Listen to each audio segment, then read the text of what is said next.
Hello everyone, আসসালামু আলাইকুম। তোমাদের সবাইকে আজকের এই ক্লাসটাতে স্বাগতম।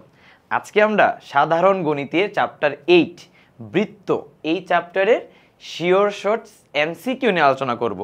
আমরা এর আগে আরেকটা ভিডিও তৈরি করছিলাম, সেখানে হচ্ছে আমরা এই চ্যাপ্টারের উপর শিওর শর্ট সিকিউতে যা যা আসা দরকার তার সব কিছু কভার করছি, রাইট?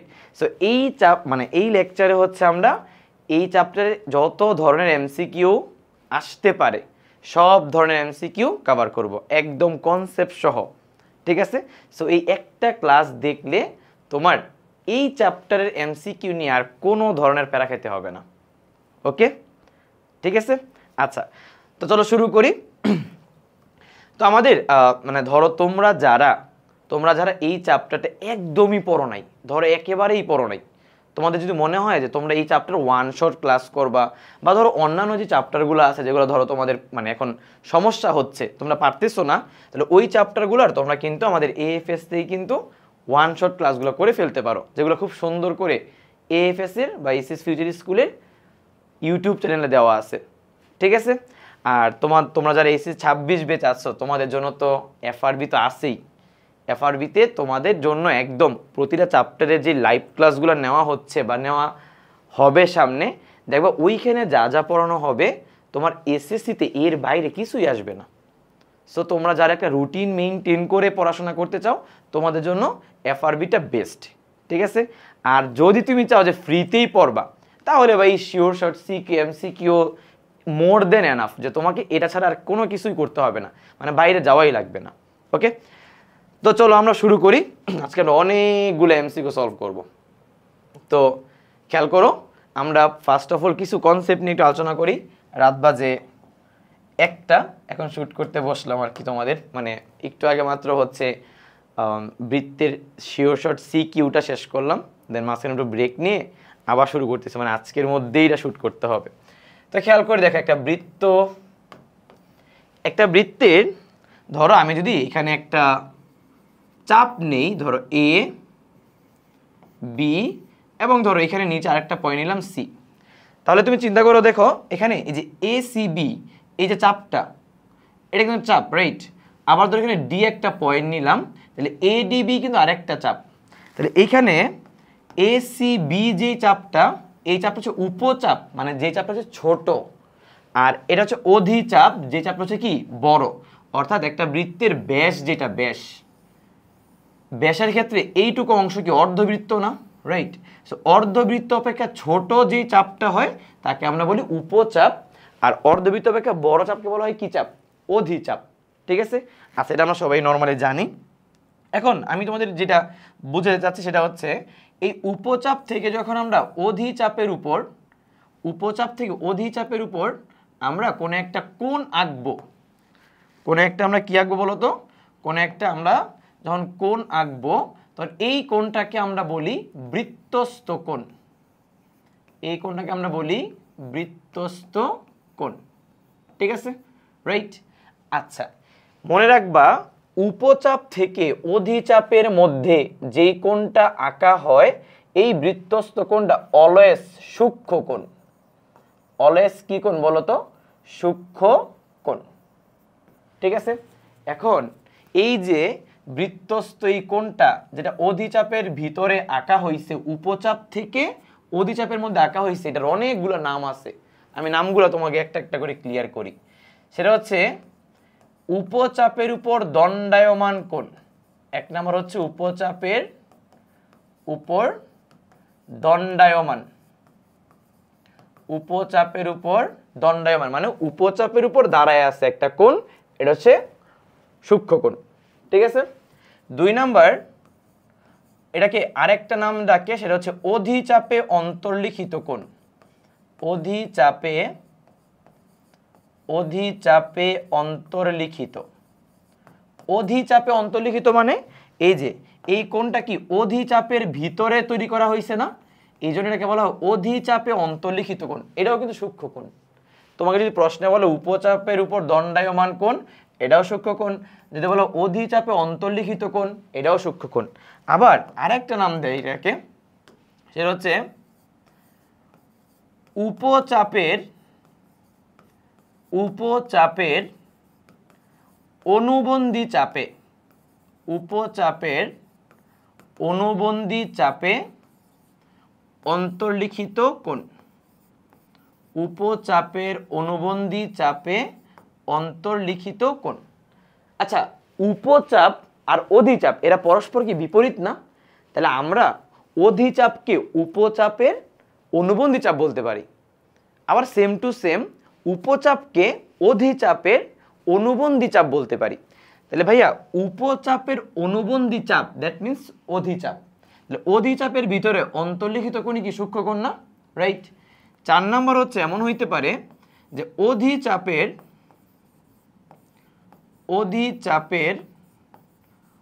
অনুবন্ধী চাপের, অধিচাপের অনুবন্ধী চাপে দণ্ডায়মান কোণ, অনুবন্ধী চাপে দণ্ডায়মান কোণ। আচ্ছা, অধিচাপ তো বড়টা, তাহলে অধিচাপের অনুবন্ধী চাপ মানে কি উপচাপ, তাহলে উপচাপের উপর দণ্ডায়মান কোণ সূক্ষ্ম কোণ। তাহলে দেখো এটার অনেকগুলা নাম, বুঝছো? ক্লিয়ার?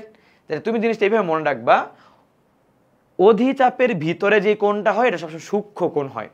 মনে রাখার জন্য সহজ একটা উপায় হচ্ছে, মনে রাখবা যাদের অনেক টাকা পয়সা এদের মন ছোট, মানে এইভাবে চিন্তা করতে পারো, মানে আমি নেগেটিভলি বলতেছি না, জাস্ট ধরো যারা অনেক টাকা পয়সা আছে এদের মনটা ছোট, যারা গরিব এদের মন বড়, মানে এইভাবে চিন্তা করবা। তো অধিচাপ মানে ভিতরে যে কোণ উৎপন্ন হবে সূক্ষ্ম কোণ, তাহলে উপচাপের উপর যে কোণটা উৎপন্ন হবে এটা স্থূল কোণ। অর্থাৎ এই যে খেয়াল করো, এখানে যদি উপচাপের উপর একটা অন্তর্লিখিত কোণ আঁকা হয়, তাহলে এই কোণটা হচ্ছে স্থূল কোণ, এই কোণটা হচ্ছে আমাদের স্থূল কোণ। বুঝছো? তাহলে তুমি চিন্তা করে দেখো, এটার যে 4টা নাম, তাহলে এটার অবশ্যই 4টা নাম হবে। কি কি নাম হইতে পারে? সেটা হচ্ছে অধিচাপের উপর দণ্ডায়মান কোণ, মনোযোগ দাও, অধিচাপের উপর দণ্ডায়মান কোণ নাম্বার 1, উপচাপে অন্তর্লিখিত কোণ নাম্বার 2, অধিচাপের অনুবন্ধী চাপে অন্তর্লিখিত কোণ নাম্বার 3, উপচাপের অনুবন্ধী চাপের উপর দণ্ডায়মান কোণ নাম্বার 4। বুঝছো? কনফিউশনে পড়ো না, তুমি এই জিনিসগুলো আয়ত্ত করো, তোমার এইটা অটোমেটিক তুমি বুঝে যাবা। ঠিক আছে? তাহলে এগুলো গেল আমাদের জাস্ট নামগুলো আর কি। এখন আমরা কিছু এমসিকিউ দেখি। দেখো কি বলছে, কোন বৃত্তের অধিচাপে অন্তর্লিখিত কোণ, তাহলে অধিচাপের ভিতরে যে কোণটা উৎপন্ন হয় সবসময় সূক্ষ্ম কোণ। ক্লিয়ার? দেন উপচাপের অনুবন্ধী চাপে অন্তর্লিখিত, উপচাপের অনুবন্ধী চাপ দ্যাট মিন্স অধিচাপ, তাহলে অধিচাপে অন্তর্লিখিত হচ্ছে সূক্ষ্ম কোণ। দেন 3 নম্বরে আসো, কোন বৃত্তের উপচাপের উপর দণ্ডায়মান কোণ, এটাও সূক্ষ্ম কোণ। দেন 4 নম্বরে আসো, কোন বৃত্তের উপচাপে অন্তর্লিখিত কোণ, নিচের কোণটি উপচাপের ভিতরে যে কোণটা হয় এটা স্থূলকোণ হয়। এখানে স্থূলকোণ কোণটা, স্থূলকোণ হচ্ছে 110 ডিগ্রি। বুঝছো নি? ক্লিয়ার সবাই? ঠিক আছে? আচ্ছা, এরপরে আসো, অর্ধবৃত্ত অপেক্ষা ছোট চাপে অন্তর্লিখিত কোণ, অর্ধবৃত্ত অপেক্ষা ছোট চাপ মানে উপচাপ, উপচাপের ভিতরে কোণ স্থূল কোণ। কি কোণ? স্থূল কোণ। এরপরে আসো, আচ্ছা তাহলে মোটামুটি 5টা এমসিকিউ দেখলাম যেখানে উপচাপ অধিচাপের যে কনসেপ্টটা সূক্ষ্ম কোণ নাকি স্থূল কোণ এগুলা দিয়ে করা হয়েছে, রাইট? এবার আসো আরেকটা কনসেপ্টে যাই।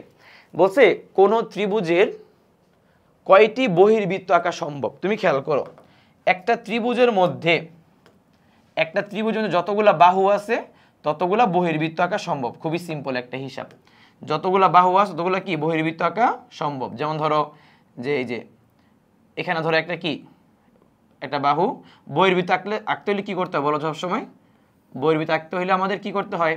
বর্ধিত করতে হয়, বাহুগুলোকে বর্ধিত করতে হয়। বুঝছো? তাহলে আমরা বাহুগুলোকে বর্ধিত করলাম, বর্ধিত করার পর আমরা এখানে বহির্বৃত্ত আঁকার সিস্টেম হচ্ছে 3টা বাহুকে স্পর্শ করে এমন বৃত্ত আঁকতে হবে না, রাইট? তাহলে 3টা বাহুকে স্পর্শ করে এখানে একটা বৃত্ত আঁকা সম্ভব তোমার, এখানে তো দেই নেই। তারপরে তোমার যে এইখানে একটা বৃত্ত আঁকা সম্ভব, তারপরে এখানে একটা বৃত্ত আঁকা সম্ভব। মানে বুঝতেছো, মানে ব্যাপারটা হচ্ছে আরো ছোট করে আঁকতে হইতো আর কি। ঠিক আছে? তাহলে বহির্বৃত্ত মানে 3টা বাহুকে স্পর্শ করে এমন বৃত্তগুলোকে আমরা কি বহির্বৃত্ত বলি। তাহলে একটা বৃত্তের ক্ষেত্রে যেহেতু 3টা বাহু, তাহলে 3টা বহির্বৃত্ত আঁকা সম্ভব। একবার এক স্টুডেন্ট যদি মানে অফলাইনে বলছি যে কয়টা বহির্বৃত্ত আঁকা সম্ভব, আঁকতে দেখি। তো 3টা আঁকছে, আবার এখানে আঁকছে একটা, 4টা, এখানে আঁকছে একটা, 5টা, এখানে আসছে একটা, 6টা। এইগুলা কি হবে? এগুলা কি 3টা বাহুকে স্পর্শ করে নাকি 2টা বাহুকে স্পর্শ করে? 2টা বাহু করে, এগুলো হবে না। তাহলে একটা বৃত্তের মনে রাখবা বহির্বৃত্ত আঁকা সম্ভব হচ্ছে 3টা। ঠিক আছে? বলছে বৃত্তে অন্তর্লিখিত সামান্তরিক একটি কি? রম্বস, আয়তক্ষেত্র, বর্গ না ট্রাপিজিয়াম? আমরা কি জানি সবাই বলো তো? আমরা জানি কোন একটা বৃত্তের ভিতরে যখন তুমি একটা চতুর্ভুজ অঙ্কন করতে যাবা, কোন একটা বৃত্তের ভিতরে যখন তুমি একটা চতুর্ভুজ অঙ্কন করো, চতুর্ভুজ অঙ্কন করলে বলো তো তার বিপরীত কোণগুলার, চতুর্ভুজ অঙ্কন করতে যাও তখন তার বিপরীত যে কোণগুলা হয়, তার বিপরীত কোণগুলার সমষ্টি কিন্তু অলওয়েজ কত ডিগ্রি হয় বলো তো? 180 ডিগ্রি, তাই না? অলওয়েজ কত ডিগ্রি? 180 ডিগ্রি হয়। কিন্তু যখন তুমি একটা বৃত্তের ভিতরে একটা সামান্তরিক অঙ্কন করতে যাবা, সামান্তরিক মানে জানো কি? সামান্তরিক মানে বিপরীত বাহুগুলো সমান এবং সমান্তরাল। তো ভাইয়া যখন একটা বৃত্তের ভিতর তুমি একটা সামান্তরিক অঙ্কন করতে যাবা, এটা কিন্তু কোনোদিন তুমি যদি পিওর সামান্তরিক আঁকো, এটা কিন্তু ভিতরে কোনোদিন চারটা শীর্ষবিন্দু কিন্তু এই বৃত্তের উপরে অবস্থিত হবে না। এই সামান্তরিকটা যখন তুমি সামান্তরিক না অঙ্কন করে, মানে সামান্তরিক মানে কি? বিপরীত বাহুগুলো সমান এবং সমান্তরাল। কিন্তু আবার আমরা কি জানি? যেহেতু বৃত্তের ভিতরে অঙ্কিত হচ্ছে, তার মানে বিপরীত কোণগুলার সমষ্টি 180 ডিগ্রি হইতে হবে, রাইট? ওই তখন গিয়ে কি হয়? 180 ডিগ্রি করার জন্য তোমাকে এখানে আয়তক্ষেত্র অঙ্কন করে ফেলতে হয়। কারণ আমরা কি জানি? একটা সামান্তরিকের বিপরীত বাহুগুলো সমান এবং সমান্তরাল, ঠিক তেমনি একটা আয়তক্ষেত্রের বিপরীত বাহুগুলো কি? সমান এবং সমান্তরাল, তাই না? কিন্তু আয়তক্ষেত্রের যে তোমার হচ্ছে বিপরীত বাহুগুলার যে সমষ্টি, এটা 180 ডিগ্রি। কিন্তু আমরা সামান্তরিক যদি ভিতরে অঙ্কন করতে চাই, 4টা শীর্ষবিন্দুকে স্পর্শ করবে না। তাহলে সামান্তরিক ভিতরে আঁকতে গেলে স্পর্শ যেহেতু করে না, সামান্তরিকটাকে আয়তক্ষেত্রের মতো আঁকতে হয়। বুঝছো? তাহলে আমরা মনে রাখবো বৃত্ত অন্তর্লিখিত সামান্তরিক সবসময় একটা কি ক্ষেত্র বলো তো? আয়তক্ষেত্র। ঠিক আছে? আচ্ছা, দুইটি বৃত্ত পরস্পরকে অন্তঃস্থভাবে স্পর্শ করলে কেন্দ্রদ্বয়ের দূরত্ব কত হবে? তাহলে আমরা এখানে আরেকটা কনসেপ্ট শিখে যাই একটু। ধরো তোমাকে আমি বললাম হচ্ছে দুইটা বৃত্ত, ধরো দুইটা বৃত্ত তুমি চিন্তা করো মানে কত ভাবে থাকতে পারে দুইটা বৃত্ত। ঠিক আছে? ধরো এখানে একটা বৃত্ত আমি আঁকলাম। দেখো এই বৃত্ত দুইটা কিন্তু পরস্পরকে ছেদও করে না, স্পর্শ করে না, রাইট? আমি ছোট করে আঁকি। দুইটা বৃত্ত মনে করো, এরা পরস্পরে কি করে না বলো তো? ছেদও করে না, আবার কি করে না? স্পর্শ করে না, রাইট?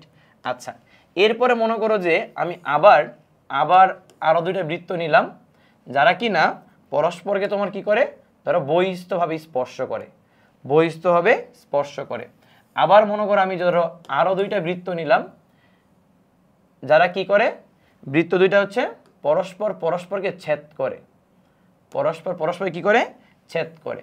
আবার আমি আরো দুইটা বৃত্ত নিলাম, যারা কি না পরস্পরকে স্পর্শ করে, বাট অন্তঃস্পর্শ মানে ভিতরে স্পর্শ করে, ভিতরের দিকে স্পর্শ করে। আবার আমি এখানে দুইটা বৃত্ত নিলাম, যারা কি না একটা বৃত্ত আরেকটা বৃত্তের ভিতরে অবস্থিত, মানে তার স্পর্শ করে না, ছেদও করে না। ঠিক আছে? আচ্ছা, তো নর্মাল তুমি চিন্তা করো, তাহলে 5টা অবস্থান এখানে বৃত্তগুলোর মধ্যে থাকতে পারে। ক্লিয়ার? আচ্ছা, এর মধ্যে তুমি চিন্তা করো, দেখো এটাকে বলা হয় বহিঃস্পর্শ, মানে দুইটা বৃত্ত পরস্পরে কি করে? বহিস্থভাবে স্পর্শ করে, এটা হচ্ছে বহিঃস্পর্শ। আর এটা হচ্ছে তোমার অন্তঃস্পর্শ, যেখানে দুইটা বৃত্ত পরস্পরে কি করে? অন্তঃস্থভাবে স্পর্শ করে। তাহলে একটা বহিঃস্পর্শ আর একটা কি স্পর্শ বলো তো? অন্তঃস্পর্শ। এবার তুমি চিন্তা করে দেখো, এই যে কেন্দ্র দুইটা আছে, কেন্দ্র দুইটা C1 C2 কেন্দ্র, তুমি চিন্তা করে দেখো এই C1 C2 কেন্দ্র দুইটা যখন আমরা যোগ করে দিব, মানে বহিঃস্থ স্পর্শ করলে যখন কেন্দ্র দুইটা আমরা যোগ করে দিব, তখন যে জিনিসটা হয় সেটা হচ্ছে এই বৃত্তের যে ব্যাসার্ধটা ধরো R1, আর এই বৃত্তের যে ব্যাসার্ধ R2, তুমি মনে রাখবা বহিঃস্থ স্পর্শ করলে এদের কেন্দ্র থেকে কেন্দ্রের যে দূরত্বটা হয় অর্থাৎ C1 থেকে C2 যে দূরত্বটা হবে তোমার R1 এবং R2 এদের যোগফলের সমান। এদের কি ফলের সমান বলো তো? যোগফলের সমান। মানে এইটা আর এইটা যোগ করলে কি কেন্দ্র থেকে কেন্দ্রের দূরত্ব মিন করে না? বুঝা গেছে?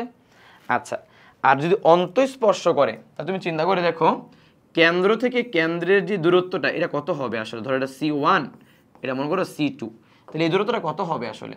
তুমি চিন্তা করো C2 এর যে ব্যাসার্ধ এটা কিন্তু পুরোটা R2, রাইট? আবার C1 এর ব্যাসার্ধ কিন্তু পুরোটা কিন্তু R1। তো তুমি নর্মাল চিন্তা করো যে R1 থেকে R2 বিয়োগ করলে কিন্তু কেন্দ্র থেকে কেন্দ্রের দূরত্ব পাওয়া যায়, তাই না? তার মানে এখানে শর্তটা হচ্ছে C1 C2 এর দূরত্ব হবে তোমার R1 আর R2 এর পার্থক্যের সমান। পার্থক্য কেন লিখলাম? কারণ যেটা বড় সেটা থেকে বিয়োগ করবা, তোমার বিয়োগ ফল না লিখে তুমি পার্থক্য লিখলাম আর কি। ক্লিয়ার? তাহলে এটা হচ্ছে তোমার বহিঃস্পর্শ এবং অন্তঃস্পর্শ হওয়ার শর্ত। এবার আসো আমরা আরেকটা জিনিস এখানে দেখে ফেলি, সেটা হচ্ছে দুইটা বৃত্তের বিভিন্ন অবস্থানের জন্য তাদের কতগুলা স্পর্শক আঁকা সম্ভব। কতগুলা কি আঁকা সম্ভব? স্পর্শক। যেমন এই বৃত্তের ক্ষেত্রে তুমি কোনো স্পর্শক আঁকতে পারবা না। দুইটা বৃত্ত যখন পরস্পরকে মানে একটা বৃত্ত যখন আরেকটা বৃত্তের ভিতর অবস্থান করে, তারা ছেদ বা স্পর্শ কিছুই করে না, তখন এদের মধ্যে কোনো স্পর্শক পাওয়া যায় না, স্পর্শরেখা পাওয়া যায় না, স্পর্শক হচ্ছে শূন্য। দুইটা বৃত্ত যখন পরস্পরকে অন্তস্থভাবে স্পর্শ করে তখন একটা পয়েন্টে স্পর্শ করে, আর এই পয়েন্টে তোমার একটা মাত্র স্পর্শক আঁকা সম্ভব। তুমি মনে রাখবা দুইটা বৃত্ত যখন পরস্পরকে অন্তঃস্পর্শ করে তখন এদের মধ্যে স্পর্শক পাওয়া যায় কয়টা বলো তো? একটা পাওয়া যায়। ওকে, আবার দুইটা বৃত্ত যখন পরস্পরকে ছেদ করে তখন স্পর্শক পাওয়া যাবে দুইটা। কটা পাওয়া যাবে? দুইটা। কোথায় কোথায়? এই যে একটা হচ্ছে উপরের দিকে স্পর্শক পাওয়া যায়, সাধারণ স্পর্শক, এদেরকে কিন্তু সাধারণ স্পর্শক বলা হয়। আবার এখানে একটা স্পর্শক পাওয়া যায়, ঠিক আছে? আবার দুইটা বৃত্ত যখন পরস্পরকে বহিঃস্থভাবে স্পর্শ করে তখন তোমার স্পর্শক পাওয়া যাবে হচ্ছে তোমার তিনটা। কটা পাওয়া যাবে? তিনটা। কেমনে কেমনে? এই যে একটা হচ্ছে এইদিকে, একটা হচ্ছে এই বরাবর, আর হচ্ছে মাঝখান দিয়ে। দুইটা বৃত্ত যখন পরস্পরকে বহিঃস্থভাবে স্পর্শ করে তখন সাধারণ স্পর্শক পাওয়া যাবে কয়টা? তিনটা। আবার দুইটা বৃত্ত যদি পরস্পর ছেদ করে না, স্পর্শ করে না, বাইরে অবস্থিত, তখন সাধারণ স্পর্শক পাওয়া যাবে হচ্ছে তোমার চারটা। কটা পাওয়া যাবে? চারটা। কেমনে কেমনে চারটা পাওয়া যাবে? এই দেখো উপরের দিকে একটা, নিচ দিক থেকে একটা, আবার এই পাশ থেকে একটা, আবার এই পাশ থেকে আরেকটা। বুঝছো? চারটা স্পর্শক পাওয়া যায়। তার মানে তুমি এটা মনে রাখবা দুইটা বৃত্তের মধ্যে যদি বলা হয় সর্বোচ্চ কতগুলা সাধারণ স্পর্শক আঁকা সম্ভব? সর্বোচ্চ চারটা। তার মানে এখানে 0 1 2 3 4। ক্লিয়ার? এবার চলো আমরা অনেকগুলো অ্যান্সার করে ফেলতে পারবো এর মধ্যে। বলছে দুইটা বৃত্ত পরস্পরকে অন্তঃস্থভাবে স্পর্শ করলে কেন্দ্রদ্বয়ের দূরত্ব হবে ব্যাসার্ধদ্বয়ের বিয়োগফলের সমান। ব্যাসার্ধদ্বয়ের বিয়োগফলের সমান। এরপরে বলছে 3 সেন্টিমিটার এবং 5 সেন্টিমিটার ব্যাসার্ধ বিশিষ্ট দুইটি বৃত্ত পরস্পরকে অন্তঃস্পর্শ করলে কেন্দ্রদ্বয়ের দূরত্ব কত হবে? তাহলে যেহেতু অন্তঃস্পর্শ করে তাহলে এদের বিয়োগফল, তাহলে 5 আর 3 বিয়োগফল হচ্ছে 2 সেন্টিমিটার। বিয়োগফল 2 সেন্টিমিটার। বলছে 8 সেন্টিমিটার এবং 6 সেন্টিমিটার ব্যাস বিশিষ্ট, ব্যাস বলছে, এবার ব্যাস বলছে, ব্যাস। তাহলে ব্যাস মানে হচ্ছে এখানে 8 সেন্টিমিটার মানে 4 সেন্টিমিটার ব্যাসার্ধ, 6 সেন্টিমিটার ব্যাস মানে 3 সেন্টিমিটার ব্যাসার্ধ। তাহলে 4 এবং 3 সেন্টিমিটার ব্যাসার্ধ বিশিষ্ট দুটি বৃত্ত পরস্পরকে বহিঃস্পর্শ করে। বলছে কেন্দ্রদ্বয়ের মধ্যকার দূরত্ব কত? তাহলে বহিঃস্পর্শ মানে কি? কেন্দ্র দুইটা যোগ মানে ব্যাসার্ধ দুইটা যোগ করতে হবে। তাহলে 4 এবং 3 যোগ করলে কত হয়? 7। দেন বৃত্তের একটি বিন্দুতে কয়টি স্পর্শক আঁকা সম্ভব? আচ্ছা, এটা ইন্ডিভিজুয়াল একটা বিন্দুর কথা জাস্ট বলছে, সাধারণ স্পর্শকের কথা বলে নাই। জাস্ট একটা বৃত্তের মধ্যে তুমি মনে রাখবা একটা বৃত্তের উপরস্থ একটা পয়েন্টে তুমি শুধুমাত্র একটা মাত্র স্পর্শক আঁকতে পারবা, শুধুমাত্র একটা মাত্র স্পর্শক আঁকতে পারবা। তার মানে এখানে আনসার হবে 1 নাম্বারটা। ওকে, কোন একটি বৃত্তের একটি বিন্দুতে একটি মাত্র স্পর্শক আঁকা সম্ভব। এখানে আর কোনো স্পর্শক আঁকতে পারবা না। বুঝা গেছে? আচ্ছা, বলছে দুইটি বৃত্ত পরস্পরকে ছেদ করলে তাদের মধ্যে সর্বোচ্চ কয়টি সাধারণ স্পর্শক অঙ্কন করা সম্ভব? ছেদ করলে সাধারণ স্পর্শক পাওয়া যায় দুইটা, মনে আছে? ছেদ করলে দুইটা পাওয়া যায়। দুইটি বৃত্ত পরস্পরকে বহিঃস্পর্শ করলে, বহিঃস্তবে স্পর্শ করলে সাধারণ স্পর্শ পাওয়া যায় তিনটা, সাধারণ স্পর্শ পাওয়া যায় তিনটা। দুইটি বৃত্তে সর্বোচ্চ কয়টি সাধারণ স্পর্শ আঁকা সম্ভব? সর্বোচ্চ চারটি, সর্বোচ্চ চারটি। দেন সমকোণী ত্রিভুজের ক্ষেত্রে পরিকেন্দ্র কোথায় অবস্থিত? তুমি মনে রাখবা, সমকোণী ত্রিভুজের ক্ষেত্রে পরিকেন্দ্র হচ্ছে অতিভুজের মধ্যবিন্দু। সমকোণী ত্রিভুজের পরিকেন্দ্র হচ্ছে অতিভুজের মধ্যবিন্দুতে। অতিভুজের কোথায় অবস্থিত? মধ্যবিন্দুতে, মনে রাখবা এটা। একটা সমকোণী ত্রিভুজ, একটা বৃত্ত, একটা বৃত্তের মনে করো যে এখানে একটা সমকোণী ত্রিভুজ আছে, অন্তর্লিখিত একটা সমকোণী ত্রিভুজ। এই সমকোণী ত্রিভুজের পরিকেন্দ্রটা হচ্ছে অবশ্যই অতিভুজের মধ্যবিন্দু। দেখো এই যে অতিভুজের যে মধ্যবিন্দুটা আছে এটাই কি বৃত্তের কেন্দ্র, ঠিক আছে?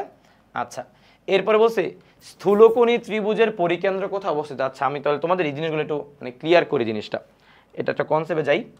তো তোমার ধরো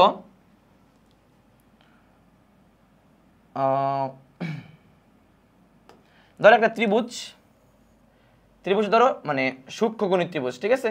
তাহলে সূক্ষ্মকোণী ত্রিভুজের যদি আমি একটা পরিবৃত্ত আঁকি তাহলে তার পরিকেন্দ্র হচ্ছে সূক্ষ্মকোণী ত্রিভুজের, আচ্ছা এটা আসলে সূক্ষ্মকোণ হয় না, এটা আসলে একটা 90 ডিগ্রি হয়ে গেছে, মানে সমকোণ হয়ে গেছে আর কি, বুঝছো? এটা আমি সূক্ষ্মকোণ আঁকি দত্তরি, মানে এটা সমকোণ হয়ে গেছে। আমি তোমার দেখাচ্ছি, এটা সমকোণ হয়ে গেছে, এই যে দেখো সমকোণ হয়ে গেছে, বুঝছো? মানে সমকোণী ত্রিভুজের পরিকেন্দ্রটা কোথায় অবস্থিত বলো তো? হয় সমকোণী ত্রিভুজের পরিকেন্দ্র হচ্ছে অতিভুজের মধ্যবিন্দুতে। অতিভুজের কি বিন্দু? মধ্যবিন্দু। এবার মনে করো একটা সূক্ষ্মকোণ আঁকলাম, একটা সূক্ষ্মকোণের পরিকেন্দ্র হচ্ছে ত্রিভুজের ভিতরে অবস্থিত, ত্রিভুজের কি অভ্যন্তরে। সূক্ষ্মকোণী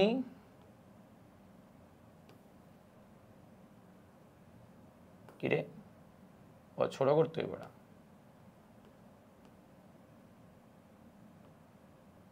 আচ্ছা ঠিক আছে। তাহলে এটা কি? একটা সূক্ষ্মকোণী ত্রিভুজের পরিকেন্দ্র হচ্ছে ত্রিভুজের মাঝখানে ভিতরে অবস্থিত। আবার তোমার যদি একটা স্থূলকোণ আঁকো, তুমি একটা ধরো স্থূলকোণ আঁকলাম, তো স্থূলকোণের যে পরিকেন্দ্রটা হবে, স্থূলকোণে যদি তুমি একটা পরিবৃত্ত আঁকো, এটা পরিবৃত্ত কি আদৌ হবে? হবে তো অবশ্যই।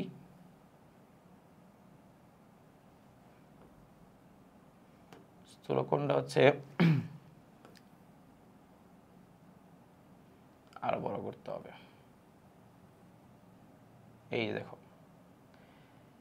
স্থূলকোণী ত্রিভুজের পরিকেন্দ্রটা হচ্ছে মানে ত্রিভুজের বাইরে অবস্থিত, ত্রিভুজের কি বাইরে।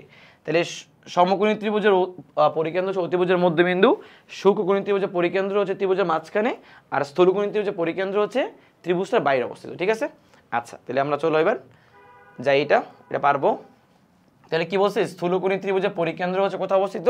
ত্রিভুজের বহির্ভাগে। দেন এবিসিডি বৃত্তের অন্তর্লিখিত চতুর্ভুজের এবিসি এই কোণের মান যদি 110 ডিগ্রি হয় তাহলে এডিসি কত? তোমরা কি জানো বলো তো? তোমরা জানো যে একটা চতুর্ভুজ, একটা বৃত্তের ভিতরে যদি একটা চতুর্ভুজ অঙ্কিত হয়, একটা বৃত্তের ভিতরে যদি একটা চতুর্ভুজ আমরা অঙ্কন করি, তাহলে একটা চতুর্ভুজের বিপরীত যেই কোণগুলা, একটা বৃত্তের ভিতরে আমরা যদি একটা চতুর্ভুজ অঙ্কন করি তাহলে এই চতুর্ভুজের বিপরীত কোণগুলার সমষ্টি হচ্ছে 180 ডিগ্রি, রাইট? এখানে বিপরীত যে কোণগুলা, এই বিপরীত কোণগুলার সমষ্টি কত ডিগ্রি বলো তো? 180 ডিগ্রি। তা তোমাকে এখানে কি বলছে প্রশ্নে? এবিসিডি বৃত্তে অন্তর্লিখিত চতুর্ভুজের কোণ এবিসি যদি 110 ডিগ্রি হয় তাহলে এডিসি কত? এবিসি 110 হইলে এই দুটো যোগফল তো 180 ডিগ্রি, তাহলে আমাদের এডিসিটা কত ডিগ্রি হবে? 70 ডিগ্রি হবে। খুবই সিম্পল, রাইট? দেন এখানেও সেম জিনিস, না এটা হচ্ছে বৃত্তের ওই যে আমরা পড়ছি না কেন্দ্রস্থ কোণ বৃত্তস্থ কোণের দ্বিগুণ। এই কনসেপ্ট দিয়ে অনেকগুলো ম্যাথ আছে, আমরা এই ম্যাথগুলো এখন একটা একটা করে সলভ করব। ওকে, তাহলে খেয়াল করো, এখানে বলছে এই চিত্রটা দিয়ে বলছে যে নিচের কোণটা সঠিক। তাহলে প্রথম অপশনে কি বলছে বলো তো? প্রথম অপশনে বলছে DOE equal to 2 into DCE। DOEটা কোনটা বলো তো? DOE মানে DOH এটা, রাইট? তাহলে এই কোণটা হচ্ছে একটা কেন্দ্রস্থ কোণ, কার উপর দণ্ডায়মান? DE এর উপর দণ্ডায়মান। আর 2 ইন্টু DCE, DCE হচ্ছে এটা, তাহলে এটাও দণ্ডায়মান কার উপর বলো তো? DE চাপের উপর না? তাহলে DE চাপের উপর দণ্ডায়মান কেন্দ্রস্থ কোণ বৃত্তস্থ কোণের কি দ্বিগুণ। তাহলে এটাই মিলে গেছে। তাহলে বাকি অপশন কি চেক করা দরকার আছে? বাকি অপশন চেক করার দরকার নেই, বুঝছো? মানে কেন্দ্রস্থ কোণ বৃত্তস্থ কোণের দ্বিগুণ যে, এটা প্রথমটাই সঠিক, বাকিগুলো দেখা দরকার নেই। এরপরে কি বলছে? ও কেন্দ্রবিশিষ্ট ABC বৃত্তে AOB 80 ডিগ্রি, এই যে AOB এটা 80 ডিগ্রি বলছে। AOB 80 ডিগ্রি হইলে, এটা 80 ডিগ্রি হইলে বলছে ACB কত? তাহলে এটা কি কেন্দ্রস্থ কোণ বৃত্তস্থ কোণের দ্বিগুণ না? তাহলে এটা 80 ডিগ্রি হলে কত ডিগ্রি হবে? এটা 40 ডিগ্রি হবে। খুবই সিম্পল জিনিস, 40 ডিগ্রি হবে। দেন কি বলছে? AOC কত? এই যে AOC কত? তাহলে বলো AC চাপের উপর দণ্ডায়মান, এটা হচ্ছে বৃত্তস্থ কোণ, এটা কেন্দ্রস্থ কোণ। এটা 50 হলে এটা কত হবে? এটা সিম্পলি 100 হবে। এটা হচ্ছে 100। ঠিক আছে, ক্লিয়ার? এরপরে কি বলছে?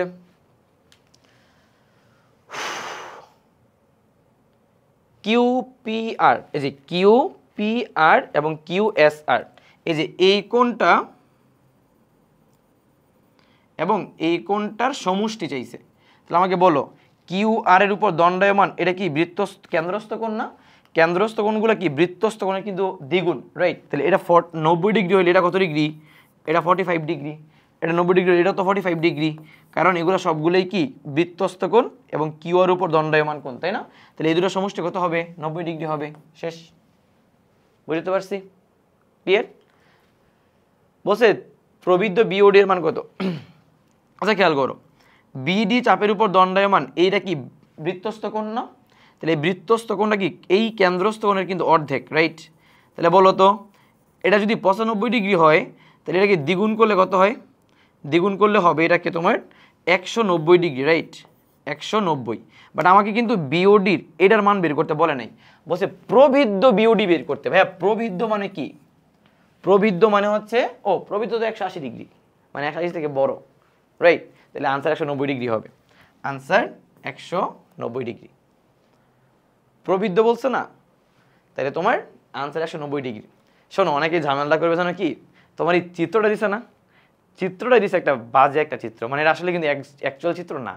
তোমার দেখো, এটা যদি 95 হয়, অবশ্যই এটা 190 হয়ে যাবে দ্বিগুণ করলে, রাইট?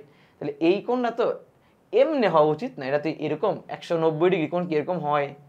190 ডিগ্রি কোণ হবে এরকম, এরকম হবে, বড় কোণ হবে, বুঝছো? তো অনেকেই কনফিউশনে পড়ে যাবে, অনেকে কনফিউশনে পড়া 360 থেকে আবার 190 বিয়োগ করে দেয়, ঝামেলা আছে। ভাইয়া এটা কিন্তু অলরেডি প্রবৃদ্ধ কোণ, মানে আসলে চিত্রটা এরকম হওয়া উচিত না, এটা চিত্রটা আসলে ভুল, মানে এটা তোমাকে ধোকা দেওয়ার জন্য করছে, বুঝা গেছে? আনসার কত ডিগ্রি? 190 ডিগ্রি। ক্লিয়ার? এরপরে কি বলছে? কোন বৃত্তের কেন্দ্র ও বৃত্তের কেন্দ্র হলে x এর মান কত? আচ্ছা খেয়াল করো, BC চাপের উপর দণ্ডায়মান হচ্ছে, এটা হচ্ছে কেন্দ্রস্থ কোণ, এটা বৃত্তস্থ কোণ। আমরা কি জানি বলো তো? আমরা জানি কেন্দ্রস্থ কোণটা বৃত্তস্থ কোণের দ্বিগুণ হয়, রাইট? তাহলে কেন্দ্রস্থ কোণটা হচ্ছে x প্লাস 40 আর বৃত্তস্থ কোণটা হচ্ছে x প্লাস 10। কিন্তু এই কেন্দ্রস্থ কোণটা বৃত্তস্থ কোণের দ্বিগুণ, তাহলে 2 দিয়ে কি করতে হবে? গুণ করতে হবে। তাহলে এই সমীকরণ থেকে জাস্ট x এর মানটা বের করো। তাহলে বলো x plus 40 equal to 2x plus 20, তাই না? তাহলে বলতো কত আসবে এখানে? তাহলে x এর মান আসবে, xটাকে ওই পাশে নিয়ে আসো, এই পাশে নিয়ে আসো, তাহলে 20 আসবে। তাহলে কেন্দ্রস্থ কোণ বৃত্তস্থ কোণের দ্বিগুণ ধরে আমরা x এর মানটা বের করে ফেলতে পারি। ঠিক আছে? তো সেম টু সেম প্রশ্ন, এটা তোমাদের হোমওয়ার্ক থাকলো, নিজেরা একটু করে ফেলবা। ঠিক আছে? আচ্ছা, বলছে কোন বৃত্তের কেন্দ্র জি, ও বৃত্তের কেন্দ্র জি হচ্ছে 10 centimetre, GD 4 centimetre, half into EFG বের করতে বলছে। আচ্ছা ভাইয়া, এটা একটা সমকোণী ত্রিভুজ, সমকোণী ত্রিভুজ, রাইট? তাহলে এখানে জিডি এনতেন এটা দরকার নাই আমাদের, আমাদের বলছে এটার অর্ধেক কোণ কত। ভাইয়া এটার অর্ধেক কোণ কত হবে বলো তো? প্রথম কথা হচ্ছে ভাই এটা সমকোণী ত্রিভুজ, আপনি বুঝছেন কেমনে? কারণ যেই ত্রিভুজটাকে হয়েছে তার কিন্তু কেন্দ্র কিন্তু অতিভুজের উপর দেওয়া হয়েছে, তার মানে অবশ্যই সমকোণী ত্রিভুজ এটা। তাহলে সমকোণী ত্রিভুজের এই কোণটা হচ্ছে 90 ডিগ্রি, তাহলে এটা অর্ধেক কত হবে? 45 ডিগ্রি হবে। তাহলে আমাদের এত দৈর্ঘ্য দেওয়া লাভ কি, আমাদের তো 45 ডিগ্রি কি বের করতে পারি। বোঝা গেছে? সো এই ধরনের ম্যাথগুলো অনেক সময় কি কনফিউশন ক্রিয়েট করে, ঠিক আছে? আচ্ছা, বলছে বৃত্তে অন্তর্লিখিত কোনো চতুর্ভুজের একটি কোণ 75 ডিগ্রি হলে একটি কোণ 75 ডিগ্রি, তার বিপরীত কোণ কত? আমরা জানি দুইটা কোণের সমষ্টি 180 ডিগ্রি, তাহলে বলে 180 থেকে 75 যদি বিয়োগ করো তাহলে কত হবে? 95 হবে না? কত হবে? 95। তাহলে এখানে 95 হচ্ছে আনসার। বোঝা গেছে? ক্লিয়ার? 95 কি 90, হ্যাঁ 95, ঠিক আছে। আচ্ছা, এই 95 কেমনে? 105 না? 105 আর 75 কত? 180 না? কি একটা অবস্থা। আচ্ছা, তাহলে আমাদের আনসার কত? 105 ডিগ্রি। বলছে এবিসি এর মান কত? ভাই বলো, এই কোণটা 110 ডিগ্রি হইলে আমরা জানি কি বৃত্তের ভিতরে চতুর্ভুজ অঙ্কন করলে বিপরীত কোণের জন্য সমষ্টি 180 ডিগ্রি, তাহলে এর অবশ্যই কত ডিগ্রি হবে? এর অবশ্যই 70 ডিগ্রি হবে, ঠিক আছে। এরপরে কি বলছে, এটা খুব ইম্পর্টেন্ট, বলছে যে এবিসি এর মান কত। আচ্ছা তুমি চিন্তা করো, এবিসিডি একটা চতুর্ভুজ যেটা বৃত্তের মধ্যে অঙ্কিত হয়েছে, এডিকে বর্ধিত করে ই পর্যন্ত বাড়ানো হয়েছে, এখানে বাইরের দিকে একটা কোণ উৎপন্ন হয়েছে 98 ডিগ্রি। কত ডিগ্রি? 98 ডিগ্রি, তাই না? আচ্ছা, তুমি একটা জিনিস বলো তো আমাকে, এই পুরা কোণটা, এই যে এই কোণটা প্লাস এই কোণটা, এই পুরা কোণটা কি 180 ডিগ্রি না? রাইট? তাহলে এটা যদি 98 ডিগ্রি হয় বলো তো এই অ্যাঙ্গেলটা কত ডিগ্রি হবে? যদি ওইটা 98 ডিগ্রি হয় তাহলে 180 থেকে 98 বিয়োগ করলে কত হয় বলো? 180 থেকে যদি তুমি 98 বিয়োগ করো, 180 মাইনাস 98 যদি বিয়োগ করো তাহলে 82 ডিগ্রি হয় না? তাহলে এটা হচ্ছে 82 ডিগ্রি। আগে তোমাকে জিনিসটা বুঝাচ্ছি, খেয়াল করো, 82 ডিগ্রি। আবার এই কোণ আর এই কোণ এদের সমষ্টি 180 ডিগ্রি, তাহলে আমাকে একটু বলো তাহলে এটা কত ডিগ্রি হবে? এটা আবার 98 ডিগ্রি হবে। তোমাকে একটা ট্রিক শিখাই দিই। ট্রিকটা হচ্ছে, যখন কোন একটা বৃত্তের ভিতরে অন্তর্লিখিত চতুর্ভুজ তৈরি হবে এবং এর একটা বাহুকে বর্ধিত করা হবে, তখন এই বর্ধিত বা বহির যেই মানে বহির্বিভাগে যে কোণটা উৎপন্ন হয় না, বহিস্থ কোণ, এই বহিস্থ কোণটা হচ্ছে অন্তস্থ যে বিপরীত যে কোণটা আছে না, এটার মানের সমান। অর্থাৎ এটা এখানে 98 হইলে এটাও 98 হবে। কারণ জানো কি? কারণ এই 98 সাথে এটা কিন্তু পরস্পর সম্পূরক কোণ, রাইট? আবার এটার সাথে এটাও কিন্তু সম্পূরক কোণ, তাহলে এটার সাথে এটাও সম্পূরক, এটার সাথে এটাও সম্পূরক, তাহলে অবশ্যই এটা এটা সমান। বুঝতে পারছো? ক্লিয়ার? তুমি এটা মনে রাখো, কারণ এখানে অনেকগুলো ম্যাথ দেখবা আমরা করবো এমসিকিউ, দেখবে এই জিনিসগুলো আমাদের লাগে। তাহলে আমাদের আনসার কত বলো তো? আনসার 98। তাহলে আমরা কি এরকমভাবে বের করবো, এখানে 98 দেখলে এটা 98, ডিরেক্ট আনসার বের করে ফেলবো, ঠিক আছে। আচ্ছা, বলছে ও কেন্দ্রবিষ্ট বৃত্তে পি কিউ আর এস অন্তর্লিখিত হয়েছে, এস পি কিউ কত? এস পি কিউ, খেয়াল করে এটা বাইরে আসি না, তাহলে এটাও আসি, শেষ। দেখছো? সো এইভাবে যদি তুমি জিনিসগুলো জানা থাকে তাহলে দ্রুত আনসার করে আসতে পারবা। আচ্ছা, পরে কি বলছে, পিএসটি এর মান কত সমান কোনটা? এই যে পিএসটি, পিএসটি এটা সমান কোনটা? দেখছো, মানে এই যে এবার তো ধরা খাবা, কারণ এখানে তোমার অনেক কিছু করে নিতে হবে না যদি না জানো তুমি।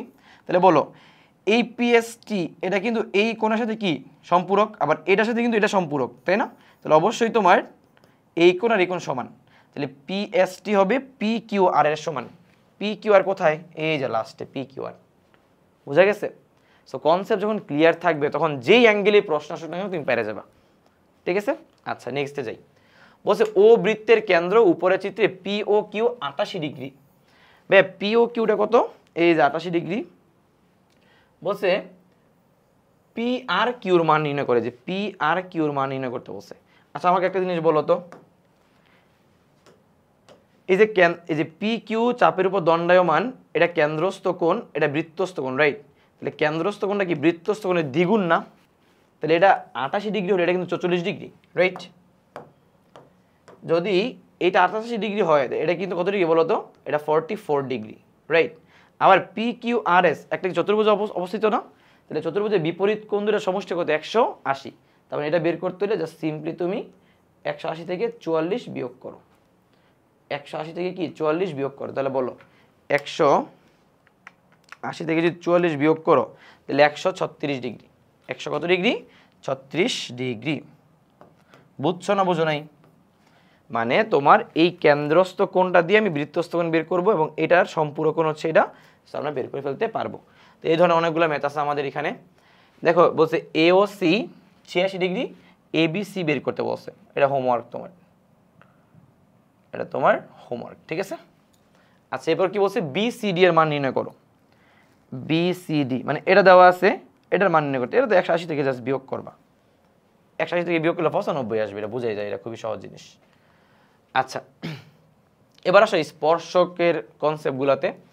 তো তোমাকে কি বলছে যে আগে তুমি জিনিসটা বুঝো। ধরো তোমার কাছে একটা বৃত্তের মানে একটা বৃত্ত আছে, বৃত্ত আমি একটা এখানে অঙ্কন করে আগে দেখাই কিছু জিনিস, তাহলে জিনিসগুলো তোমার ক্লিয়ার হবে।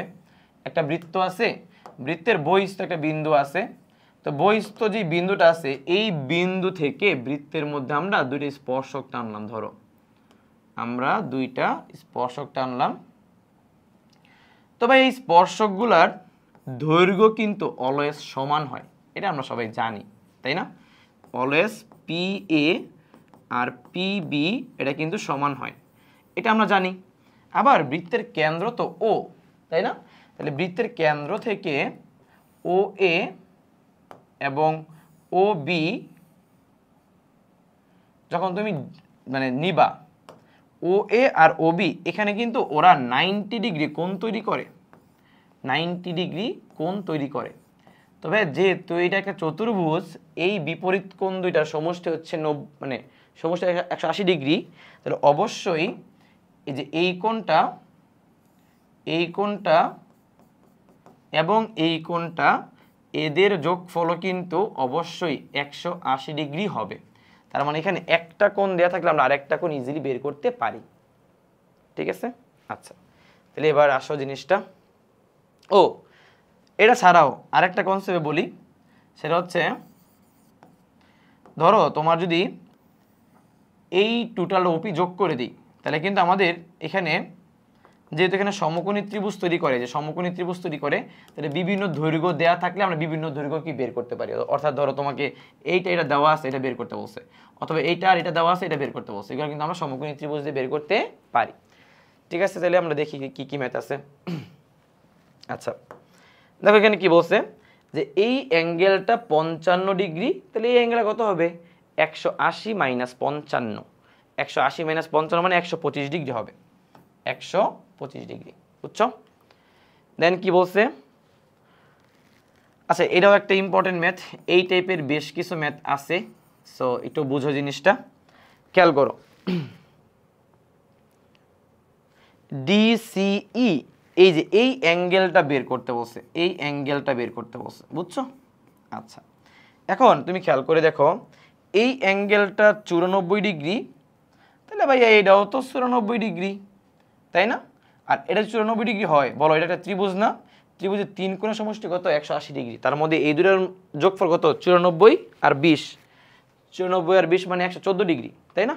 তাহলে 180 থেকে 114 বিয়োগ করে দাও দেখি, তাহলে 66 ডিগ্রি আসে, 66 ডিগ্রি মানে 66 ডিগ্রি। এটা সহজ জিনিস, আসলে এটা না দিলেও চলতো, এইটা আর এটা দিলেও কিন্তু তোমার এটা থেকে এটাতে যাবা, এটা থেকে দুটো যোগ করে 180 থেকে বিয়োগ করে দিলেই পেয়ে যাবা।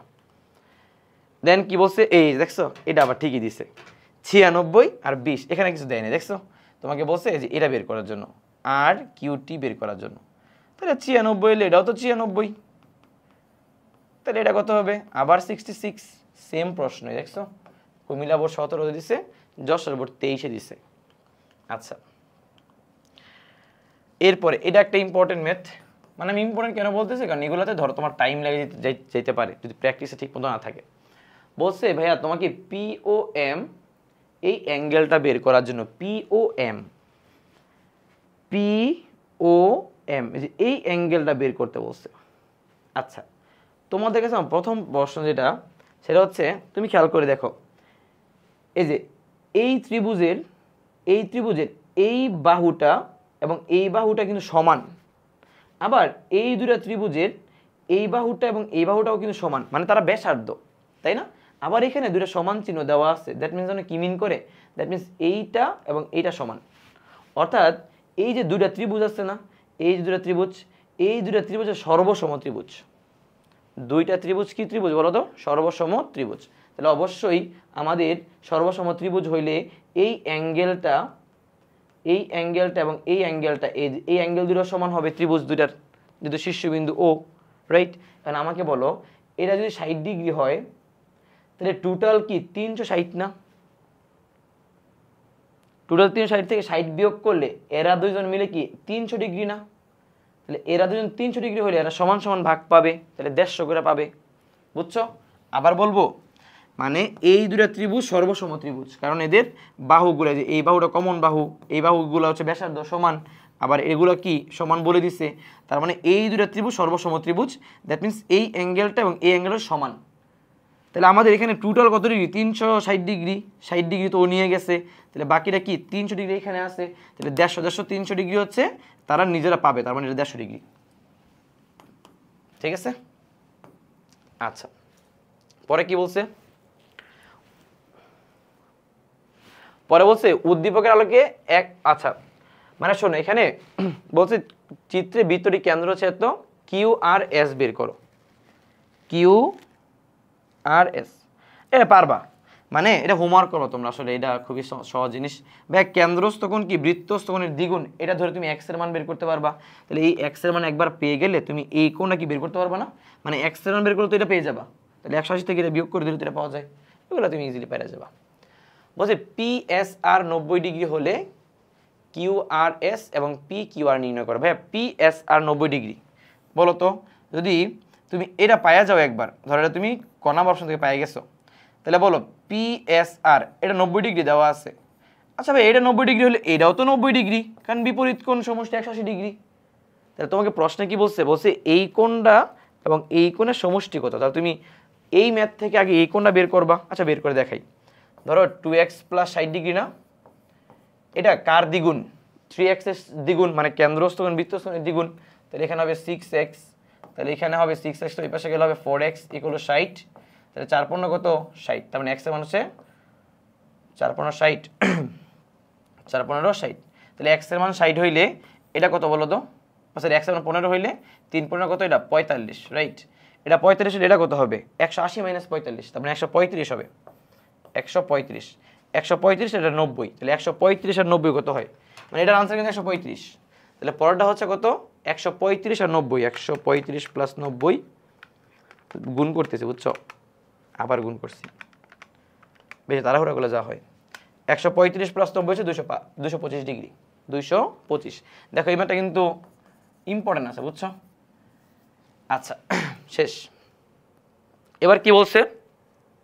এটা তো খুবই সহজ, একটা বৃত্তের স্পর্শক আঁকা হয়েছে, বলছে পি এ আর পিবি সমান, পি এ পিবি কি সমান, ঠিক আছে? আচ্ছা বলছে ও পি এ কত, ও পি এ এটা কত বলছে? কোণের মান দেওয়া আছে নাকি? ও এই দেখো, এই ও এ পি আর ও পি বি বা বিপিও সমান না, এটাই বলছে। এই যে ও পি বি এ দুটো কি সমান, বুঝতে পারছো? আচ্ছা বলছে ও কেন্দ্রবিষ্ট বৃত্তে এ বি ব্যাস হলে এ সি ডি এর মান কত? আচ্ছা এটা একটা ইম্পর্টেন্ট ম্যাথ, এটা একটু চিন্তা করতে হবে তোমাকে। সেটা হচ্ছে তুমি খেয়াল করে দেখো, একটু ভালো করে দেখো, তোমার এটা কিন্তু একটা ব্যাস, আর আমরা জানি কি অর্ধবৃত্তস্থ কোণ কয় সমকোণ? 1 সমকোণ। তার মানে তোমার এই অ্যাঙ্গেলটা যেটা, এই অ্যাঙ্গেলটা কিন্তু 90 ডিগ্রি, এই অ্যাঙ্গেলটা হচ্ছে 90 ডিগ্রি, বুঝতে পারছো? তোমাকে বলছে কোনটা বের করতে বলো তো?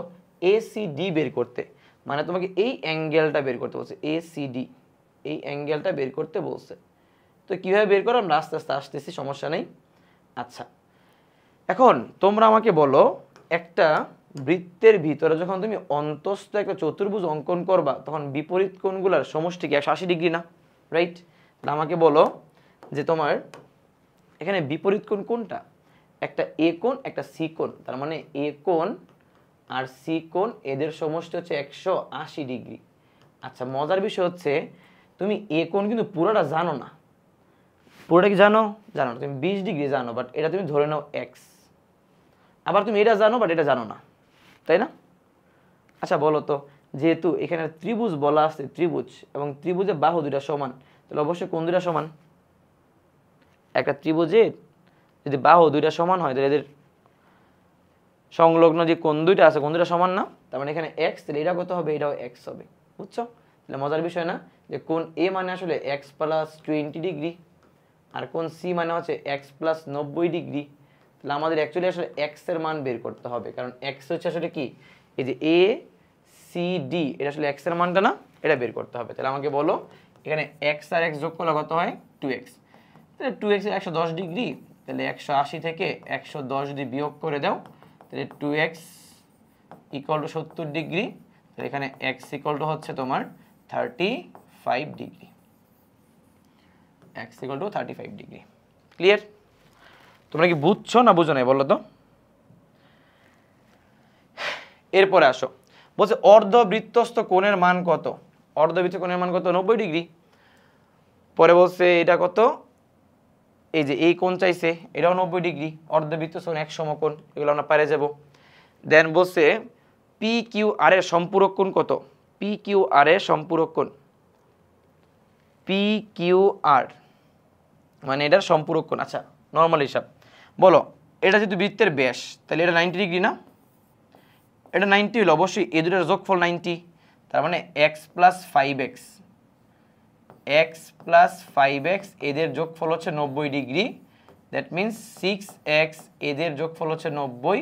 তাহলে আমরা কি জানি 6 15 কত? 90। তাহলে 6 15 90 হলে x এর মান 15 ডিগ্রি। তাহলে আমাকে বলো এখানে 5x মানে কি? 5x মানে কিন্তু 4 15 কত? 5 15 কত? 75, রাইট? তাহলে এই কোণের মান হচ্ছে 75, তাহলে তার সম্পূরক কোণের মান কত হবে? 85। 85 না 95, 95 না 75 না 105, 105। বুঝছো? 75 আর 105 যোগ করলে কি 180 হয়? আমার বারবার বিয়োগ ফলে ভুল হচ্ছে কেন বুঝতেছি না জিনিসটা। আচ্ছা কি বলছে? 3.5 সেন্টিমিটার ব্যাসার্ধ বিশিষ্ট বৃত্তের কেন্দ্রগামী জে এর দৈর্ঘ্য কত? 3.5 সেন্টিমিটার ব্যাসার্ধ বৃত্তের কেন্দ্রগামী জে এর দৈর্ঘ্য, এটা বুঝো? 3.5 যদি বৃত্তের ব্যাসার্ধ হয় তাহলে কেন্দ্রগামী জে মানে কি ব্যাস না? তাহলে 7 সেন্টিমিটার। তাহলে কত সেন্টিমিটার বলো তো? 7 সেন্টিমিটার। বুঝতে পারছো? ক্লিয়ার সবাই? এটা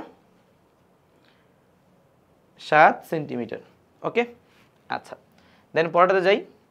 3 সেন্টিমিটার ব্যাসার্ধ বিশিষ্ট বৃত্তের কেন্দ্র থেকে 2 সেন্টিমিটার দূরবর্তী জে এর দৈর্ঘ্য নির্ণয় করো। আচ্ছা তাহলে বুঝতে পারছি এখানে জে এর দৈর্ঘ্যের কনসেপ্টগুলো আমাদের একটু ক্লিয়ার করে নিতে হবে আগে। তাহলে একটা বৃত্ত আঁকলা, একটা বৃত্তের কেন্দ্র নিলা, একটা জে নিলা, বুঝছো? আচ্ছা তাহলে আমাকে বলো যদি জেটা নেও তুমি, তাহলে এখানে এটা কিন্তু বৃত্তের ব্যাসার্ধ, রাইট? আর কেন্দ্র থেকে জে এর উপর লম্ব মানে হচ্ছে এটা ধরো বৃত্তের একটা জাস্ট লম্ব দূরত্ব দেওয়া আছে। এখন মনে করো যে ব্যাসার্ধটা 5 দেওয়া আছে আর লম্বটা দেওয়া আছে 3। তোমাকে জে এর দৈর্ঘ্য বের করতে বলছে, জে এর দৈর্ঘ্য। তাহলে জে এর দৈর্ঘ্য বের করার জন্য এখানে সমকোণী ত্রিভুজ আছে না? সমকোণী ত্রিভুজের শুরুতে তুমি কি বের করবা? ভূমিটা বের করে ফেলবা। তাহলে ভূমি বের করার সূত্র কি? √ অতিভুজের স্কয়ার মাইনাস লম্ব স্কয়ার। এটা দিয়ে তুমি ভূমিটা বের করে ফেলবা। এই যে এটা হচ্ছে ভূমি। তাহলে ভূমিকে 2 দিয়ে গুণ করে পুরো যেটা পেয়ে যাবে না? তাহলে এটাকে 2 দিয়ে গুণ করলে পাওয়া যাবে কি? 8 সেন্টিমিটার। বুঝছো? ক্লিয়ার? তাহলে আমাদের এবার এখানে তাকাও, মানে বুঝছো এইভাবে বের করতে হয় আর কি, এগুলো ইনফরমেশন দেওয়া থাকবে, তোমাকে বের করতে বলবে। এখানে বলছে 3 সেন্টিমিটার ব্যাসার্ধ, 2 সেন্টিমিটার হচ্ছে কি কেন্দ্র থেকে জে এর লম্ব দূরত্ব। তাহলে জে এর দৈর্ঘ্য কত? তাহলে তুমি বলো নরমাল হিসাব।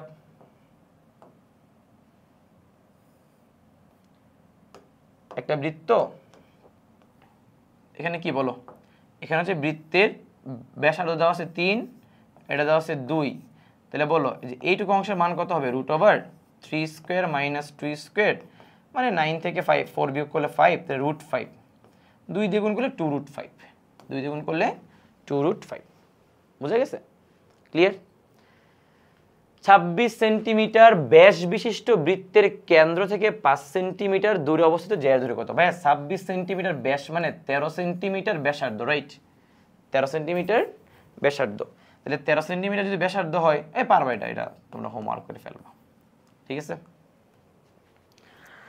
4 দেওয়া আছে, 3 দেওয়া আছে, বলছে এ বি এর মান কত? তাহলে এইটুকুর মান কত বলো তো? √4 স্কোয়ার মাইনাস 3 স্কোয়ার, মানে √7, পড়ে হবে 2√7। এগুলো মুখস্থ করে ফেলতে পারবা, মানে ডিরেক্ট করে ফেলতে পারবা, মুখস্থ না, সরি। এ বি এর ধরে কত? এইগুলো পারবা, মানে বুঝছো, মানে জিনিসগুলো আসলে কি ঘুরে ফিরে একই ধরনের প্রশ্ন আসে, জাস্ট আমি তোমাদের জাস্ট জিনিসগুলো ধরাই দিচ্ছি। এবার এখানে আসো, বলছে ও ই সমান ও এফ সমান 4 সেন্টিমিটার। এই দেখো ও ই বা ও এফ এগুলো সমান 4 সেন্টিমিটার দেওয়া আছে, এটা দেওয়া আছে 3 সেন্টিমিটার। ভাই এটা 3 হইলে এটাও তো 3, রাইট? তাহলে বলছে এ ও কত? এ ও এটা 3 এটা 4 হইলে, মানে এটা 4 হলে এটা 4, তাহলে 3 আর 4 হইলে এটা সমকোণী ত্রিভুজ, তাহলে অতিভুজ হচ্ছে 5 হবে, 3 4 5, 3 4 5। এগুলো তুমি খুব দ্রুত সলভ করে ফেলতে পারবা চাইলে। আচ্ছা, এখানে কি বলছে বলো তো? বলছে ওপি এর দৈর্ঘ্য 13 সেন্টিমিটার, ওপি বি হচ্ছে 30 সেন্টিমিটার, ও এর দৈর্ঘ্য হচ্ছে 5 সেন্টিমিটার, পি এর দৈর্ঘ্য কত? আচ্ছা ভাইয়া, এই যে এটা 13 দেওয়া আছে, এটা 5 দেওয়া আছে, আর এই পি এর দৈর্ঘ্য বের করতে, তার সমকোণী ত্রিভুজ না? সমকোণী ত্রিভুজ, এটা কিন্তু অতিভুজ ভাইয়া, এটা অতিভুজ, এটা অতিভুজ, এটা লম্ব, এটা ধরো ভূমি, তাহলে এটা মান আসবে √13 স্কোয়ার মাইনাস 5 স্কোয়ার, মানে √অতিভুজ স্কোয়ার মাইনাস 5 স্কোয়ার আর কি। তাহলে √অতিভুজের স্কোয়ার মাইনাস 5 স্কোয়ার কত হয়? 12 হয়। তার মানে পি এর দৈর্ঘ্য হচ্ছে 12, পি এর দৈর্ঘ্য হচ্ছে 12। আর এটা 30 ডিগ্রি বলছে, যে প্রশ্নটা বলে দিচ্ছে এটা 30 ডিগ্রি। ওই যে পি বি ও চাইছে, এটা 30 হলে এটাও তো 30, এটাও কত? 30। তো চাইছে কি প্রশ্নে? ও বিপি এর ক্ষেত্রফল, এই যে ও বিপি এটা ক্ষেত্রফল চাইছে। এটা ক্ষেত্রফল কেমনে বের করো বলো? এটা ক্ষেত্রফল বের করার জন্য দেখো তোমার কিন্তু 3টা, মানে তুমি চাইলে ক্ষেত্রফল বের করতে পারবা ওই যে half into A B sign C, এই সূত্র দিয়ে বের করতে পারো। আবার তুমি চাইলে 3টা বাহুর দৈর্ঘ্য যেহেতু জানা আছে 13 12 5, ওইভাবে ওই যে আরেকটা সূত্র আছে না, √s into S minus A S minus B, তারপরে কি এস মাইনাস সি, এটা দিয়েও বের করতে পারো। যেমনি ইচ্ছা তুমি ক্ষেত্রফল বের করে ফেলতে পারবা, ঠিক আছে? বুঝছো? ক্লিয়ার সবাই? ওকে, তাহলে এবার আমরা ইম্পর্টেন্ট, মানে জাস্ট বাকিগুলো কয়েকটা সেম আছে, জাস্ট এবার আমি ইম্পর্টেন্ট যেগুলো আছে এগুলো শেষ করি আগে। সেটা হচ্ছে বলছে বৃত্তের ক্ষেত্রে যে কোনো একটি সরলরেখা একটি বৃত্তকে 2-এর অধিক বিন্দুতে ছেদ করতে পারে না, এটা সঠিক। কারণ একটা বৃত্তের মধ্যে যদি একটা সরলরেখা আঁকি, কোনোদিন 2টা বিন্দুর বেশি ছেদ করতে পারবে না। বৃত্তের সমান সমান যে কেন্দ্র থেকে সমদূরবর্তী, মানে 2টা যে সমান হয় তাহলে দূরত্ব কি কেন্দ্র থেকে সমদূরবর্তী। বৃত্তের ব্যাসই বৃহত্তম, যা 3টাই সঠিক, 3টাই সঠিক। পরে কি বলছে? অর্ধবৃত্তস্থ কোণ এক সরল কোণ। বলো অর্ধবৃত্তস্থ কোণ কি এক সরল কোণ নাকি এক সমকোণ? এক সমকোণ, এটা ভুল। যে কোনো জ্যার লম্ব দ্বিখণ্ডক কেন্দ্র দিয়ে যায়, এটা সঠিক। 2টি বৃত্তের জ্যার মধ্যবিন্দুগুলো সমবৃত্ত, সঠিক। তাহলে 2 আর 3। বৃত্তের সমান সমান জ্যার মধ্যবিন্দুগুলো সমবৃত্তগুলো তুমি এইটাও পড়ে আসছো, ঠিক আছে? আচ্ছা, বলছে যে কোনো জ্যার লম্ব দ্বিখণ্ডক কেন্দ্র দিয়ে যায়, ঠিক আছে। কেন্দ্র থেকে সমদূরবর্তী সকল জ্যা পরস্পর সমান, একই চাপের উপর দণ্ডায়মান, বৃত্তস্থ কোণ কেন্দ্রস্থ কোণের অর্ধেক, বৃত্তস্থ কোণ কেন্দ্রস্থ কোণ অর্ধেক, ঠিক আছে? 3টাই সঠিক, বুঝছো? পরে কি বলছে? বৃত্তের স্পর্শ বিন্দুগামী ব্যাসার্ধ এর উপর লম্ব, ওকে, ঠিক আছে। অর্ধবৃত্ত কোণ এক সমকোণ, বৃত্তের সকল জ্যা কেন্দ্র থেকে সমদূরবর্তী, বুঝছো? মানে এই কনসেপ্টগুলো একবারে সহজ, জাস্ট তোমাকে আমি এগুলা রাখছি জিনিসগুলো বোঝানোর জন্য আর কি। আচ্ছা, এখানে কি বলছে? একটি বৃত্তের ক্ষেত্রফল একটি বর্গের ক্ষেত্রফলের সমান হইলে বৃত্তের পরিধি ও বর্গের পরিসীমার অনুপাত কত? খুব ইম্পর্টেন্ট একটা প্রশ্ন। একটি বৃত্তের ক্ষেত্রফল একটি বর্গের ক্ষেত্রফল সমান হলে, একটা বৃত্তের ক্ষেত্রফল ধরো পাই আর স্কোয়ার, বর্গের ক্ষেত্রফল ধরো এ স্কোয়ার মানে বাহু স্কোয়ার, বলছে বৃত্তের পরিসীমা এবং বর্গের পরিসীমার অনুপাত কত? তাহলে বলো তো। ও এটা দিয়ে আসলে খেয়াল করো একটু, এখানে আমরা যদি রুট করে দেই তাহলে রুট ওভার পাই আর এবং এ এরকম একটা মান আসে না, রাইট? এবার বলো বৃত্তের পরিসীমা মানে কত? বৃত্তের পরিসীমা মানে হচ্ছে 2 পাই আর, আর বর্গের পরিসীমা মানে কত বলো তো? 4a, right? আচ্ছা আমি যদি এবার এটা কাজ করি 2 পাই আর রেখে দেই আর 4 ইন্টু এর মান যদি আমি রুট ওভার পাই বসাই সাথে এ আর বসাই, মানে রুট ওভার পাই ইন্টু আর বসাই, তাহলে আর আর বাদ, 2 বাদ, রুট রুট বাদ, মানে এখানে রুট ওভার পাই বাই 2 হবে, অনুপাত হবে root over pi by 2। But এখানে অপশন আসলে মানে অন্য একটা মনে হয় এমসিকিউর অপশন দিয়ে দিছে ভুল করে, জাস্ট এটা মনে রাখবেন, রুট পাই ডিভাইড বাই 2। আচ্ছা এখানে কি বলছে? সমবাহু ত্রিভুজের বহিস্থ কোণের বিপরীত অন্তস্থ কোণদ্বয়ের সমষ্টি কত ডিগ্রি? সমবাহু ত্রিভুজ, খেয়াল করে, একটা সমবাহু ত্রিভুজ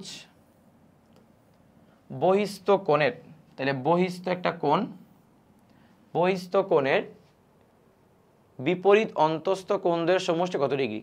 মানে এই কোণটা আর এই কোণটার সমষ্টি কত ডিগ্রি? ভাই বলো তাহলে সমকোণী সমবাহু ত্রিভুজের কি এটা 60 ডিগ্রি না, এটা 120 ডিগ্রি, আর এটা মানে কি এদের যোগফল না, তাহলে 120 ডিগ্রি হবে। খুবই সিম্পল, বুঝছো? ক্লিয়ার? তাহলে আমাদের এখানে আরো বেশ কয়েকটা এমসিকিউ আছে, যেগুলো হচ্ছে দেখি কয়টা আছে, 1 2 3 4 5 6টা আছে আরো। তাহলে 6টা করলে আমরা মোটামুটি শেষ হয়ে যাবে, মানে আমাদের দেখো 1 ঘন্টা লাগেনি। আচ্ছা এখানে কি বলছে দেখো তো, এখানে বলছে যে চিত্রালোকে দেখো এ ও বি একই সরলরেখা অবস্থিত, এটা আমরা জানি। আবার এওপি আর বিওপি সমান, এওপি মানে এই যে এটাও 90 এটাও 90, তাহলে এটাও সমান। আবার বলছে পি কিউ হচ্ছে এ বি এর উপর লম্ব, হ্যাঁ এটাও তো সমান, মানে এটাও ঠিক আছে, 3টাই সঠিক, বুঝছো? তারপরে কি বলছে?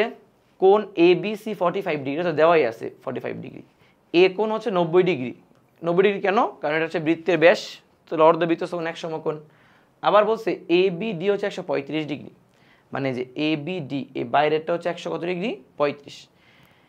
কেন 135? রিজনটা কি বলো? এটা 45 ডিগ্রি হইলে এই দুইটার সমষ্টি কত? 135 না, কারণ ত্রিভুজের 3টা কোণ সমষ্টি কত? 180। তাহলে এটা যদি বহিস্থ কোণ দুটো কি অন্তস্থ বিপরীত কোণ দুটোর সমষ্টির সমান, তার মানে ওই দুটো মানে ওইটাও কত হবে? 135 হবে, ঠিক আছে? এরপরে কি বলছে? এটা পারবা এগুলো, মানে আসলে আগের ম্যাথগুলোই তো খালি বহু নির্বাচনী আকারে দেওয়া হয়েছে আর কি, বহু নির্বাচনী আকারে জাস্ট দেওয়া হয়েছে। আচ্ছা লাস্ট আমরা আরেকটা করি, সেটা হচ্ছে বলছে একটি বৃত্তে ব্যাস হচ্ছে 4 সেন্টিমিটার এবং ব্যাস ভিন্ন কোনো যে 2 সেন্টিমিটার হলে ক্ষেত্রফলে তো পরিধি এত কেন্দ্র হতে ব্যাস ভিন্ন যে এর উপর অঙ্কিত লম্ব হচ্ছে √3। আচ্ছা একটা বৃত্তের ব্যাস যদি 4 হয়, ব্যাসার্ধ কত? 2 না, ব্যাসার্ধ কত? 2, তাহলে ব্যাসের ক্ষেত্রফল কত? পাই আর স্কোয়ার, মানে 4 পাই হবে এখানে, 4 পাই, তাহলে এটা ভুল, প্রথমটাই ভুল। আর ক্ষেত্রফল কত হবে? 2 পাই আর, আর এর মান কত বলো তো? আর এর মান তো 2, রাইট? এই ভুল বলতেছি, এটা মনে হয় ভুল করে, ও ঠিক আছে, তার মানে অপশন তো একাধিক নাই থাকতে পারে, তাহলে এটা 4 পাই, মানে দুইটাই ভুল গেছে, দুইটাই ভুল গেছে, তার মানে দুইটা ভুল, তাহলে আনসার 3 নাম্বারটাই হবে। তাহলে বলছে কেন্দ্র থেকে ব্যাস ভিন্ন, এটার করা দরকার নেই, এটা আনসার 3 নাম্বারটাই হবে, বোঝা যাচ্ছে, ঠিক আছে? তাহলে মোটামুটি আমরা মানে অনেকগুলো এমসিকিউ করছি, তুমি খেয়াল করে দেখবা যে মাঝখানে অনেক এমসিকিউ মিস গেছে, মিস মানে হচ্ছে ধর 150 নাম্বার এমসিকিউ না এটা, তার আগে মাঝখানে দুই একটা মিস গেছে, এগুলো একই টাইপের সেম এমসিকিউ দেখে আমি বাদ দিছি, মানে করাইনি। বাট তোমার এখন আমি যতগুলো এমসিকিউ করাইছি এই সবগুলো এমসিকিউ এখন তোমার আর এই এমসিকিউর বাইরে কোনো এমসিকিউ করার দরকার নেই, তুমি দেখবা বৃত্তের যত এমসিকিউ আছে তুমি সব পারবা, বুঝতে পারছো? ক্লিয়ার? সো এই যে আজকের যে ক্লাসটা আমরা নিলাম, এই 1 ঘন্টার ক্লাসটা তুমি জাস্ট যদি ভালো করে দেখে থাকো, তাহলে তুমি দেখবা এখন জাস্ট তোমাকে একটু প্র্যাকটিস করতে হবে। তুমি যখন নিজে একটু প্র্যাকটিস করবা এরপর দেখবে এই চ্যাপ্টারে তোমার আর কোনো সমস্যা থাকবে না। বুঝতে পারছো? ক্লিয়ার? সো তোমাদের এই চ্যাপ্টারের যে ভীতিগুলো আছে, তোমরা যদি এই চ্যাপ্টারটার ক্লাসগুলো করে থাকো, শিওর শর্ট সিকিউ এবং শিওর শর্ট এমসিকিউ, তুমি যদি আরেকটু বাসায় জাস্ট একটু সময় দাও না, দেখবে এই চ্যাপ্টারের উপর তোমার ফুল একটা কনফিডেন্স চলে আসবে। ঠিক আছে? ওকে, তাহলে সবাই একটু সময় দাও। আর তুমি ক্লাস বুঝছো কি না, ক্লাস তোমার মানে কেমন লাগছে অবশ্যই আমার কমেন্ট সেকশনে জানাবা। সো সবাই ভালো থাকো, আল্লাহ হাফিজ।